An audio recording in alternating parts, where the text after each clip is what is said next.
메라바, 안녕하세요. 반갑습니다. 터키 선교사 안호진입니다. 20여 년 전 송광률 목사님께서 계실 때 이 교회에 와서 한번 말씀 나눈 적이 있습니다. 그 후로 계속 저희를 물질로 또 기도로 후원해 주신 교회에 감사드립니다. 또 지난 1년간 안식년을 하는 가운데 저희를 반겨주시고 또 이 감격적인 예배 가운데 저희를 쉬게 해주셔서 감사드립니다. 오늘 여러분과 같이 물리를 걷는 삶의 선교, 이 삶의 선교가 바로 하나님을 미소 짓게 만드는 선교라는 주제로 말씀을 나누길 원합니다. 제가 일생 동안 붙잡고 있는 약속의 말씀 두 가지가 있습니다. 형 에서를 피해서 도망가는 야곱한테 하나님께서 베델에서 말씀을 주십니다. 내가 내게 허락한 걸 다 이루기까지 너를 떠나지 아니하리라. 참 좋은 말씀입니다. 근데 한국어로 보면요, 어떤 땐 주어가 분명하지 않습니다. 제가 미국에 이민 와서 영어 성경책을 보니까 주어가 더 확실히 들어오더라고요. I will not leave you until I have done what I have promised you. 주어가 I입니다. 약속하신 분이 하나님이시고 또 다 이룰 때까지 떠나지 아니하실 분도 하나님이십니다. 이 말씀의 주체가 처음부터 끝까지 다 하나님이십니다. 야곱이 원해서 주어진 말씀도 아니고 하나님께서 일방적으로 주신 말씀입니다. 그리고 훌륭한 사람한테만 주어진 말씀이 아니라 야곱 같은 사기꾼한테도 준 말씀입니다. 생각해 보니까 정말 나도 이 말씀 붙잡고 평생 살 수 있겠다고 생각했습니다. 그런 가운데 궁금한 것이 생겼습니다. 그러면 과연 하나님께서 나에게 허락한 것이 무엇인가 하는 것이었습니다. 제가 미국에 이민 와서 나성영락교 대학부를 다닐 때였습니다.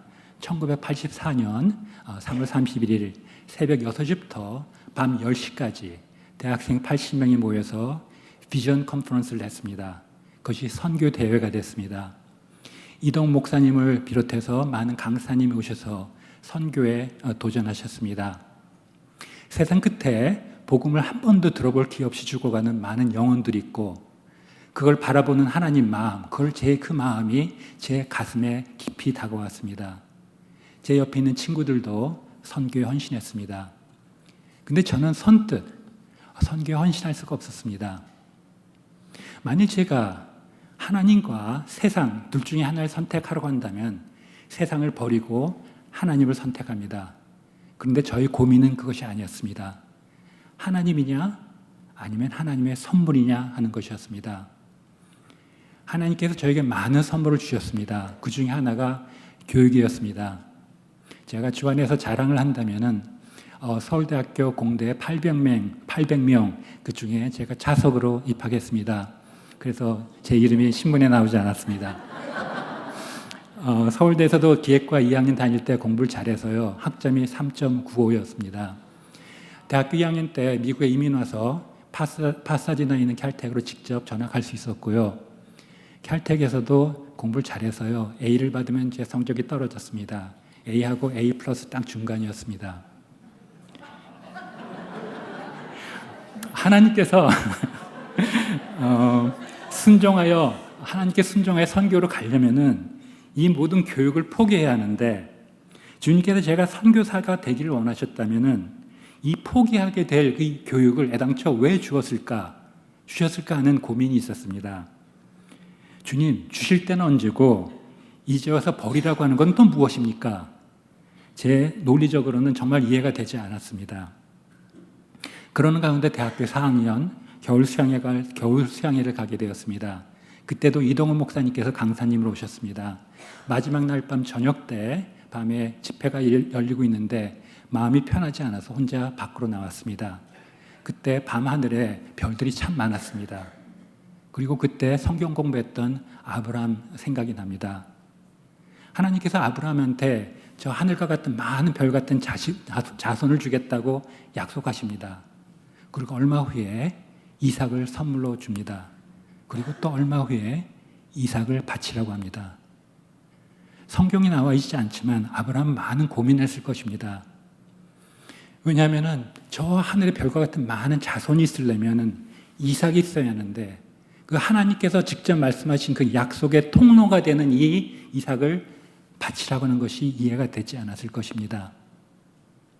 근데 아브라함은 하나님과 하나님의 선물 사이에서 하나님을 선택했습니다. 저도 같은 생각이었습니다. 하나님께 뭔지 모르지만은 하나님께 저에게 약속하신 것, 허락한 것이 있고 제 생각에는 이 교육이라는 걸 통해서 그걸 이루는 그 교육의 그 통로라고 생각했는데 하나님께서 그걸 버리라고 하다니요. 이해가 되지 않았습니다. 그렇지만 그날 밤 아브람처럼 하나님과 하나님의 선물 사이에서 하나님을 선택했습니다. 저의 그 선교의 그 부르심은 바로 그 하나님의 그 선하심을 생각하면서 다시 그 하나님 앞에 예수라고 대답했습니다. 그날 밤 제가 두 가지 레슨을 배우게 되었습니다. 첫 번째는 하나님은 대통령이 아니시고 왕이시다. 대통령은 논리적으로 또 몰이다 이치로 따져가지고 민주적으로 어떤 결정을 내리지만 하나님은 왕이시기 때문에 명령하시고 저는 순종할 따름입니다. 두 번째로 하나님께서 저보고 선교지로 가려고 한다면은 그것이 하나님 나라를 위해서도 가장 좋은 길이고 저에게도 가장 복된 길이기 때문에 가라고 하신다는 것입니다. 그날 밤 저의 그 선교에 대한 헌신은 그리스도의 왕되심과 또 저희가 가장 좋은 걸 주시길 원하시는 하나님의 선하심, 그 선하심에 대한 저의 당연한 응답이었습니다. 그 후 caltech에서 박사를 마치고 회사에서 로켓 엔진을 연구하는 가운데 아내를 만나 결혼하였고 또 1996년 28년 전에 3살 된 딸과 1살 된 아들을 데리고 터키로 갔습니다. 막내 수지는 터키에서 태어났습니다. 선교지에서의 처음 2년은 저에게 참 어려운 그 기다림의 시기였습니다. 기다리는 것이 참 어렵습니다. 그런 가운데 주님의 인도하심으로 그 언어 공부가 딱 끝나는 2년 만에 거기 있는 국립대학에서 풀타임으로 교수로 일하게 될 수 있게 되었습니다. 제가 첫 강의를 하기 전에 제 교수실에 앉아서 주님께 감사 기도를 드렸습니다. 하나님께서 교육을 선물로 주시고 제가 그 선물을 주님께 드렸더니 딱 적당한 때 언어 공부가 끝날 때 하나님께서 그 교육이라는 걸 통해서 하나님 나라와 또 터키인들을 섬길 수 있게 해주셔서 감사하다는 그 감사의 기도를 드렸습니다. 터키에 도착한 지 한 3년 되니까요, 모든 것이 많이 정착이 되었습니다. 그 대학에서 교수로서 캠퍼스 활동도 하고 있었고, 또 영국 선교단체의 팀 리더로서 또 봉사할 수 있었고, 또 현지인과 교회 개척을 하여서 매일같이 참 바쁜 나날을 보내고 있었습니다. 근데 그때마다 문득문득 머릿속에 생각나는 그 스치는 생각이 있었습니다. 내가 터키에 온 것이 올바른 결정이었나? 내가 하나님 음성을 잘못 듣고 그 실수로 터키에 온 것이 아닌가? 아니면 내가 여기서 나의 삶을 낭비하는 것이 아닌가 하는 그런 이상한 생각이 계속 맴돌았습니다. 그러던 어느 날 아침 말씀을 보게 되었습니다. 한 여인이 향유를 가져와 병을 깨고 예수님 발에 부었습니다. 그때 마가복음에서는 주위 사람들이 말하기를, 마태복음에서는 제자들이 말하기를, 요한복음에서는 가룟 유다가 말하기를 한마디로 웬 낭비인가, 더 가난한 사람들한테 줄 수 있는데 웬 낭비를 하는가, what a waste라고 얘기했습니다.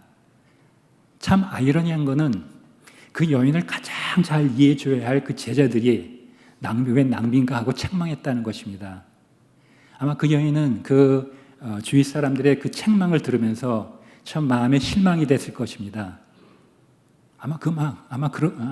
그러나 그것보다 더 그녀를 흔들었던 것은 그 마음 속에서 오는 어떤 갈등이 아니었나 생각합니다. 정말 그녀가 그렇게 생각해서 귀한 향유를 바쳤는데 혹시 내가 잘못 드린 것이 아닌가, 내가 혹시 좀 웨이스트, 낭비하는 것이 아닌가 하는 그 두려움에 쌓였을지도 모르겠습니다. 제가 감명 깊게 보았던 영화 중에 하나가 플래툰이라는 월남전에 관한 영화입니다. 미군이 베트콩과 전쟁을 하면서도 서로 미군 사이에서 싸우는 것을 소재로 다뤘습니다.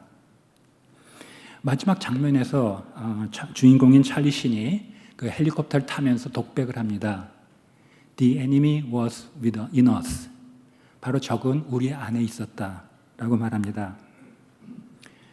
선교지에서 선교사의 삶은 자기 자신과의 자기 내부와의 싸움입니다. 외부에서 아무리 핍박이 온다 할지라도 감옥에 들어간다 할지라도 선교사는 선교지를 지킬 수 있습니다.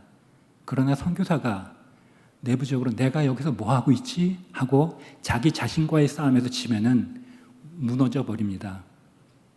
저도 많은 고민 후에 터키에 그 선교까지 왔지만 혹시 내가 여기서 지금 나의 삶을 낭비하는 것이 아닌가 하는 두려움이 쌓이곤 하였습니다.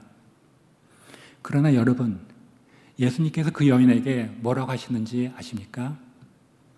온 천하에 어디든지 복음이 전파되는 곳에는 이 여자가 행한 일도 말하여 그를 기억하라 하셨습니다.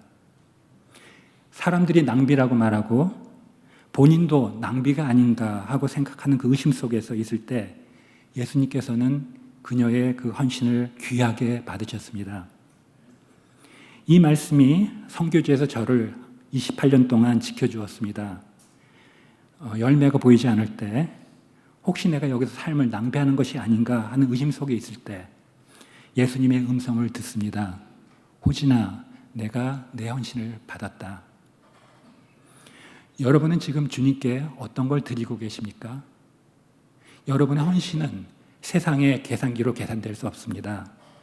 세상 사람이 낭비라고 할지라도 주위 사람들이 뭐라 할지라도 여러분 자신이 혹시 낭비한 것이 아닌가 생각한다 할지라도 주님께서는 여러분의 헌신을 귀하게 받으십니다. 제가 터키를 마음에 품고 있기 때문에 터키에 대해서 말을 해야겠죠. 터키는 성경에 나오는 아라랏산이 있습니다. 아브라함이 머물렀던 하란이 있고요. 바울의 고향인 사도 바울의 고향인 다소가 있습니다. 파송했던 안디옥 교회가 있습니다. 그리고 갈라디아, 골로새, 히에라폴리스, 갑보도키아, 그리고 본도도 있고 비두니아, 드로아, 그리고 요한계시록에 나오는 7교회가 있습니다. 그러나 지금은 터키 인구 8,500만 중에 무슬림이 99%가 넘고 소수의 유대인들, 카톨릭, 그리고 정교, 그리고 개신교는 약 8,000명으로서 0.01%밖에 안 됩니다. 초대교회가 왕성했던 이 지역이 왜 그렇게 되었을까요? 터키 민족은 원래 중국 북방에 살았던 민족이고 우리들은 그들을 흉노족, 돌골족, 오랑캐라고 불렀습니다. 그들은 만리장성을 넘어가지고 중앙아시아에서 이슬람을 만나고 그 다음에 예루살렘, 터키 땅을 점령하기 시작했습니다. 그들을 향해서 싸워진 전쟁이 십자군 전쟁입니다. 그들은 역사를 통해서 주변에 있는 기독교 국가들과 계속 싸웠습니다. 그러기에 그들의 민족 정서에는 십자가에 대한 반감이 있습니다.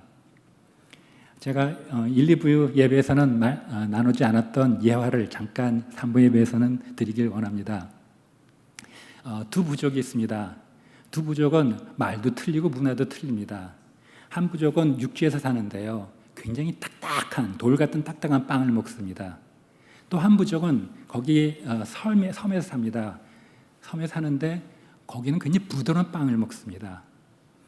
근데 그 섬과 육지를 잇는 다리가 하나가 있습니다. 근데 폭풍이 불어가지고요. 태풍이 불어가지고 다리가 두절됐습니다. 육지에 살던 사람이 가만히 보니까 1주, 2주 지났습니다. 저 섬에 사는 부족이 굶어 죽겠다. 그럼 우리가 양식을 줘야겠다. 빵을 줘야지. 어떻게 줄까? 빵을 던져주자. 그래가지고 빵을 던졌습니다. 여러 개 던졌습니다. 그랬더니 이쪽 부족에 있던 섬에 있는 부족 사람들이 아니 우리들한테 왜 돌을 던져? 그러고 다시 집어 던집니다. 아니 왜 이걸 안 받는 거야? 먹어. 그러고 던졌습니다. 아니 우리는 굶어 죽게 됐는데 우리를 죽이려고 그러나? 그러고 또 이쪽에는 다시 집어 던집니다. 우리들은 그 무슬림들한테 십자가를 보여주면서 이거는 희생, 사랑이라고 말합니다. 그러나 그들은 십자가를 보는 순간 이거는 제국주의적인 정복 파괴라고 생각하게 됩니다. 그러므로 우리는 복음을 전할 때 우리가 원하는 방법으로 전하는 것이 아니라 그들이 이해할 수 있는 방법으로 전해야 합니다. 복음에는 들려지는 복음이 있고 또 보여지는 복음이 있을 수 있습니다. 복음은 들려질 수도 있고 또 복음은 보여질 수도 있습니다. 그렇기 때문에 우리는 복음을 말로만 전하는 것이 아니라 우리의 삶으로 전해야 합니다. 이것이 바로 삶의 선교입니다. 우리는 무슬림이라고 생각하면 다 테러리스트, 무서운 사람이라고 생각합니다. 그러나 제가 매일같이 만나는 터키인들은 보통 사람들입니다. 이스탄불을 걷다 보면은 이렇게 히잡을 쓴 보수적인 종교적인 여인도 있고 이렇게 편하게 입은 여인도 있고 또 많이 노출된 모습의 그 광고도 쉽게 볼 수 있습니다. 그러므로 무슬림에게도 어떤 스펙트럼이 있습니다. 저희 대학교 기획과 교수들 10명 중에 2명은 무신론자입니다. 하나님을 믿지 않습니다. 그렇지만 그들은 본인 자신을 무슬림이라고 합니다. 한마디로 무신론적 무슬림입니다. 문화적 세속적 무슬림도 있고요. 하나님을 경외하는 무슬림도 있고 또 보수적 또 레디컬한 무슬림도 있습니다. 이 사진은 제가 처음 가르쳤던 대학, 국립대학이었습니다. 7년간 가르쳤습니다. 그때는 참 젊었습니다. 그리고 2005년에 저희가 터키 시민권을 얻게 되었습니다. 그래서 거기서 터키에서 투표하는 모습입니다. 이 사진은 지금 현재 제가 몸담고 있는 예디테페 대학입니다. 예디는 일곱이란 뜻이고요. 테페는 언덕이란 뜻입니다. 그래서 이스탄불은 7개의 조그만 언덕 위에 지어진 도시라고 해서 쉽게 예디테페라는 단어를 볼 수 있습니다. 이스탄불에는 보통 눈이 오지 않습니다. 그런데 몇 년 전에 눈이 왔기에 제가 사진을 찍어보았습니다. 저희는 기회가 될 때마다 학생들을 집에 초대합니다. 그래서 아내가 음식을 준비하느라고 많은 수고를 합니다. 이 음식을 통한 환대의 시간을 통해서 학생들이 자기의 생각을 쉽게 표현할 수 있는 공간이 제공됩니다. 여러분도 학생 때 경험해 보셨겠지만 시험 본 다음에 며칠 있으면 많은 걸 잊어버립니다. 한 두세 달 지나면 거의 다 잊어먹겠죠. 이 학생들도 제가 열심히 연력학, 유치학 가르쳤던 것 10년, 20년 후면은 아마 다 잊어버릴 것입니다. 그렇지만 저희 집에 초대받아서 가졌던 시간은 평생 잊지 못할 것입니다. 안호준 교수가 있었지, 크리스찬이었어. 근데 참 좋은 교수였어. 라고 회상하며 복음의 마음문을 조금 열게 되기를 기도하고 있습니다. 많은 사람들이 터키는 종교의 자유가 있냐고 물어봅니다. 예, 헌법으로 종교의 자유가 보장되어 있습니다. 그런데 문화적, 사회적으로 굉장히 핍박이 있습니다. 제가 섬기는 교회에 두 아주머니가 있습니다. 저 두 아주머니는 이혼을 당했습니다. 처음에 결혼할 때는 그 남편들이 돈독한 무슬림이 아니었습니다. 근데 결혼한 다음에 남편의 그 친척들이 또 이웃들이 말하기를 너는 아내를 어떻게 간수했기에 아내가 교회를 가느냐 하고 말합니다. 그러면은 그 남편은 압력을, 프레셔를 받습니다. 그러면서 아내한테 교회를 가지 말라고 합니다. 그럼 아내는 교회를 가겠다고 합니다. 그러면 결국 폭력으로 이어지고 결국은 이혼하게 됩니다. 이 사진은 제가 장로로 섬기는 교회의 금요 저녁 가정 모임입니다. 현지인 집에서 모여가지고 간단한 저녁을 하고 끊임없이 차를 마시며 성경 공부를 합니다. 이것이 바로 제 일주일 동안의 저희 삶의 하이라이트입니다. 이 사진은 가정 모임 때 크리스마스 파티를 하면서 찍은 사진입니다. 또 그리고 제가 가장 좋아하는 제자훈련, 이때 제자훈련할 때 신이 납니다. 이분은 제가 섬기는 교회의 알리 목사입니다. 그리고 그 안에 펠빈입니다. 알리는 한 달에 한 번씩 감옥 선교를 합니다. 감옥에 가서 그들 위해서 기도해주고 또 용돈도 좀 집어줍니다. 그런데 거기서 똑같이 감옥 선교를 하는 캐톨릭 신부를 만났습니다.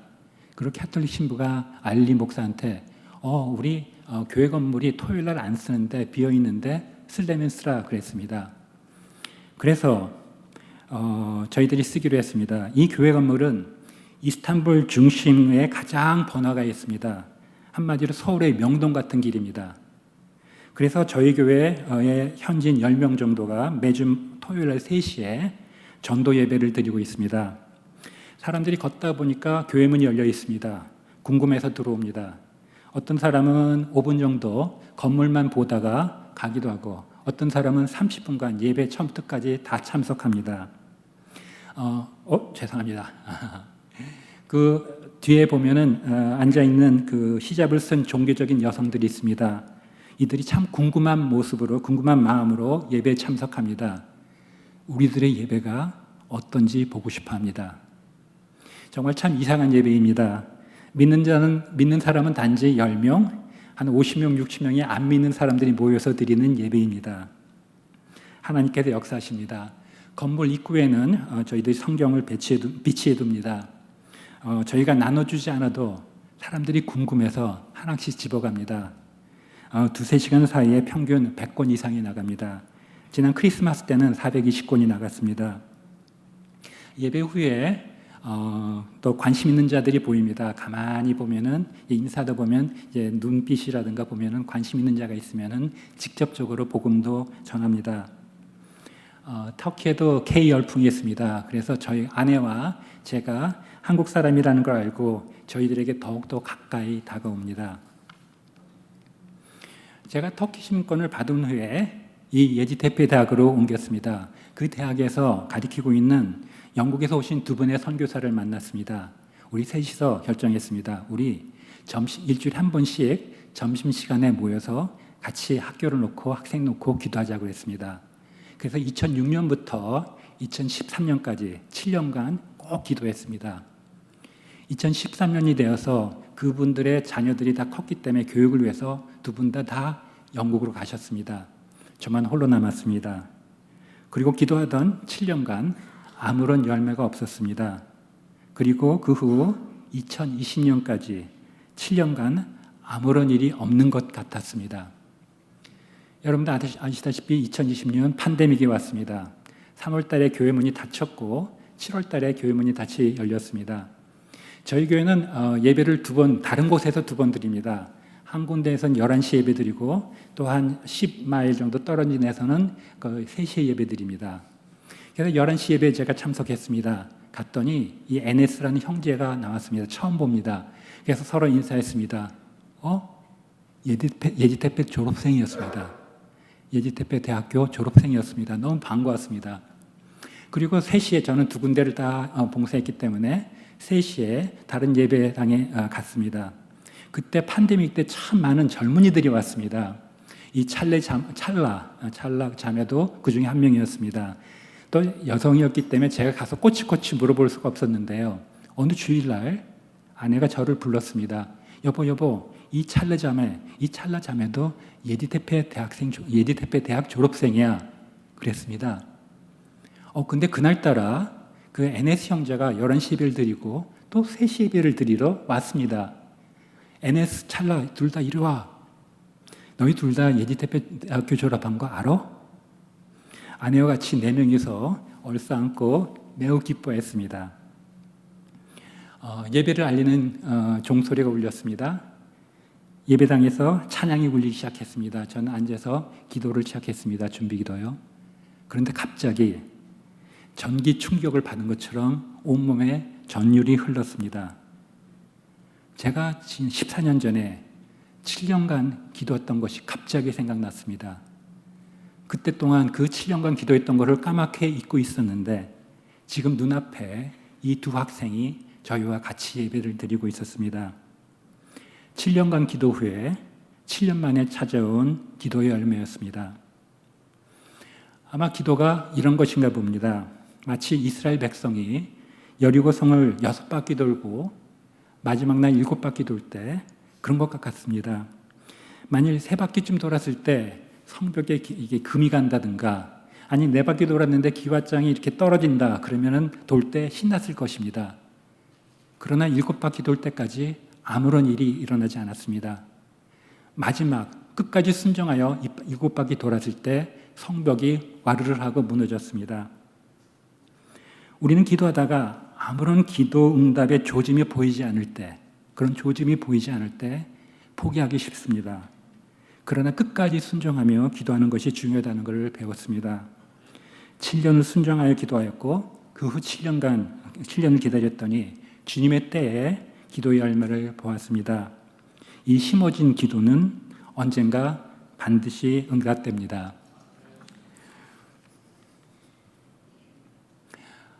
이제 물리를 걷는 삶이라는 제목으로 말씀을 나누길 원합니다. 이 예수님께서 물리를 걷는 것은 마태복음, 마가복음, 요한복음에 나옵니다. 그렇지만은 물리를 걷는 베드로에 대해서는 마태복음에만 나옵니다.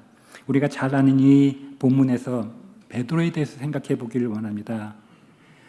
예수님께서 물리를 걸어오셨습니다. 제자들이 놀라서 유령이라고 생각했는데 아니 걱정하지 말라, 두려워 말라 그랬습니다. 그랬더니 베드로가 걷기 시작했습니다. 근데 베드로가 물에 빠졌죠.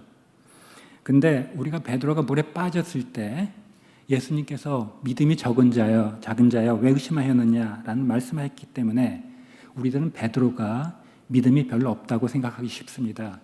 그러나 베드로는 믿음의 첫걸음을 걸었습니다. 여러분 물에 들어갈 때 보통 어떻게 들어갈까요? 우리들이 수영 잘하는 사람은 이렇게 머리부터 다이빙하고 들어갑니다. 아니면 보통 어떤 사람들은 다리부터 첨벙하고 뛰어 들어갑니다. 그러나 물 위를 걸으려면은 배 난간이 있으면은 발을 하나 쭉 해서 물 위를 걸을 것처럼 발 하나를 사뿐하게 밟아야 합니다. 베드로는 그렇게 믿음의 첫걸음을 걷기 시작했습니다. 물론 걷다가 물에 빠졌습니다. 예수님께 손을 내밀었고 같이 배에 들어왔습니다. 그리고 제자들은 예수님께 절하며 경배하였습니다. 저는 선교지에 있으면서 이 말씀을 대할 때마다 많은 질문을 하면서 묵상을 하였습니다. 왜 베드로는 주여 주시거든 나로 명하사 물 위로 오라 하소서 이런 말을 자청하여 물어봤을까 하는 생각을 해봤습니다. 베드로가 원래 성격이 급해서 얼떨결에 실수를 한 말인가? 아니면은 저기 유령처럼 보이는 것이 정말 예수님인가 아닌가 확인하기 위해서 그런 말을 했을까요? 저는 아니라고 생각합니다. 저희가 선교지에 있었을 때 우리 가족 식사 시간 때 타임머신에 대한 얘기가 나왔습니다. 우리 첫 번째 딸이 물었습니다. 타임머신이 있으면 어느 때로 가고 싶어? 우리 조그만 아들이 대답했습니다. 나는 모세 때로 가서 홍해 바다가 갈라지는 걸 보고 싶어 그랬습니다. 제가 거참 멋있겠다라고 대답했습니다. 그러나 지금 다시 물어본다면 아닙니다. 단순히 홍해 바다가 갈라지는 때로 가서 구경하고 싶지 않습니다. 저는 그 갈라진 홍해 바다 사이로 걷고 싶습니다. 타임머신이 있다면 예수님이 있는 때로 가서 예수님이 안진방위를 그냥 일으킬 때 그냥 구경꾼으로 있고 싶지 않습니다. 그 예수님 옆에 서서 예수님께서 하는 그 능력의 전율을 느끼며 예수님과 함께 있기를 원합니다. 무덤에서 다시 살아난 나사로를 구경하려고 나사로의 집을 방문하고 싶지 않습니다. 나사로야 무덤에서 나오라 하고 고함치시는 예수님 옆에서 같이 나사로가 무덤에서 나오는 것을 보길 원합니다. 그리고 예수님 앞에서 무릎 꿇고 경배하기를 원합니다. 예수님의 많은 제자들이 어부 출신이었습니다. 웬만한 파도는 무서워하지 않습니다. 배는 그들에게 안전지대입니다. 배에 앉아서 그냥 예수님께서 오시는 것을 구경할 수 있습니다. 그러나 베드로는 달랐습니다. 물 위에 계신 예수님 보았을 때 배에 머물러 예수님을 멀리서 구경을 한 것이 아니라 그 능력의 주님, 그 영광의 주님 그 옆에 있고 싶었습니다. 그러나 혼자 힘으로는 할 수 없었습니다. 물을 걸 수 없죠. 그러기에 주님이시면 오라 하소서라고 말했을 것입니다. 그때의 예수님 얼굴의 표정을 한번 상상해 봅니다. 아마 예수님은 주님이시면 물 위로 오라 하소서 하는 베드로를 향해서 미소를 짓고 계시지 않았을까요? 마치 아기가 부모를 향해 아장아장 걸어올 때 우리들 부모가 손뼉치며 기뻐하는 것처럼 베드로가 한 걸음 한 걸음 물 위를 걸어왔을 때 예수님의 입가에는 커다란 미소가 있었을 것입니다. 먼 훗날 베드로가 나이가 들었을 때 이때 일을 회상하면서 어떤 것이 머리에 남았을까요? 어떤 생각을 했을까요? 그것도 생각해 보았습니다. 아이고, 다른 동료들 앞에서 창피하게 믿음이 없다고 예수님께 꾸중들었어라고 부끄러운 생각이 들었을까요? 아니면은 예수님 말고는 물 위를 걸은 사람은 이 세상에 나밖에 없어 하고 우쭐한 생각이 들었을까요? 그것도 아니라고 생각됩니다. 아마 베드로는 배 난간에서 나와서 물 위에 첫 발짝을 디디는 그 순간의 그 전율을 잊지 못했을 것입니다. 한 발짝을 들었을 때 그 밑에서 받쳐주는 어떤 신기한 그 능력, 그걸 기억했을 것입니다. 예수님께 걸어가고 있을 때 예수님 입가에 있는 그 미소를 보았을 것입니다. 예수님께 가다가 물에 빠졌을 때 예수님께서 이렇게 내민 그 손을 기억했을 것입니다. 그리고 마지막에 배에 타서 예수님께 엎드려 경배했던 것을 기억할 것입니다. 저도 선교사로서 한 꿈이 있습니다. 꿈이 있다면요. 선교사로서 저도 선교지에서 물 위를 걷는 삶을 살고 싶습니다. 선교지에서 한 걸음 한 걸음 물 위를 걸으며 주님의 능력을 경험하고 싶습니다. 주님께 더 나아가 저를 향해 미소를 짓고 있는 예수님 곁에 그 예수님, 그 주님이 계신 자리에 함께 하기를 원합니다. 그리고 저희 삶의 마지막 순간에 예수님께 절하며 경배하며 저희 삶을 마치길 원합니다. 여러분, 이 사진을 보면은 여러분 뭔지 아시죠?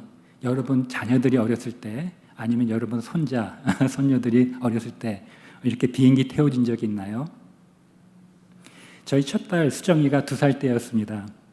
수정아, 이리 와. 내가 비행기 태워줄게. 어리둥절하고 있는 그 수정이의 손을 잡았습니다. 그러니까 누워서 수정이의 배에 제 배를 댔습니다. 그리고 쭉 올렸습니다. 수정이는 소스라치게 놀라며 어쩔 줄 몰랐습니다. 얼굴이 새파랗게 질려 있었습니다.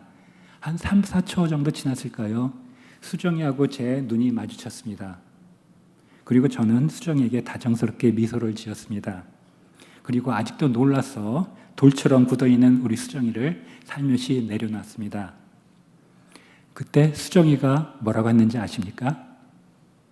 또 해줘. 제가 20, 30대로 돌아가서 누가 나보고 다시 선교를 가겠냐고 물어본다면 또 선교 갈래? 라고 대답하겠습니다. 저희 선교지에서의 삶은 물 위를 걷는 삶입니다. 깜깜한 바다, 그 위를 걷는 건 두려운 경험입니다. 모든 것이 새로운 경험입니다. 예수께서 오라고 하실 때도 파도는 치고 있겠고 바람은 불고 있을 것입니다. 그럼에도 불구하고 물 위를 걷고 싶습니다. 왜냐하면 거기에는 예수님을 경험하는 짜릿함이 있습니다. 성도 여러분, 우리 편안한 배에서 그냥 앉아서 예수님만 바라보시겠습니까? 아니면은 배에서 나와 물 위를 걷는 예수님 계신 곳으로 걸어가시겠습니까? 저에게는 선교가 물 위를 걷는 삶이었습니다. 여러분 각자에게 물 위를 걷는 삶은 다 다를 것입니다. 그 삶이 무엇이든지 주님을 의지하여 오라는 주님 음성에 답하시기를 소원합니다. 그리고 여러분을 향해서 미소 짓고 계시는 그 주님께 가까이 다가가 경배하기를 소원합니다. 마지막으로 여러분을 매직 카펫으로 초대합니다. 저희 자녀들이 어렸을 때 알라딘 만화 영화를 많이 보았습니다. 그래서 저도 별 수 없이 굉장히 많이 보았습니다. 알라딘이 자스민 공주에게 물어봅니다. Do you want to ride with me? 저와 같이 타기를 원하십니까? 제스민 공주가 대답합니다. Is it safe? 그때 알라딘의 대답이 무엇인지 아십니까? Do you trust me?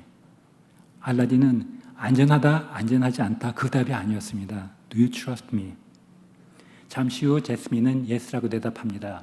그리고 두 사람은 매직 카펫을 타고 나르기 시작합니다. 그리고 노래가 나옵니다. I can show you the world. I can open your eyes.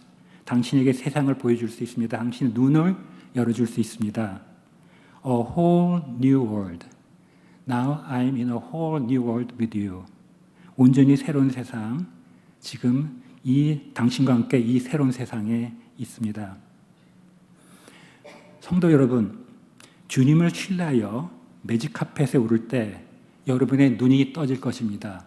그리고 보이지 않던 새로운 세상이 보일 것입니다. 카펫을 나르게 하는 주님의 능력을 경험할 수 있을 것입니다.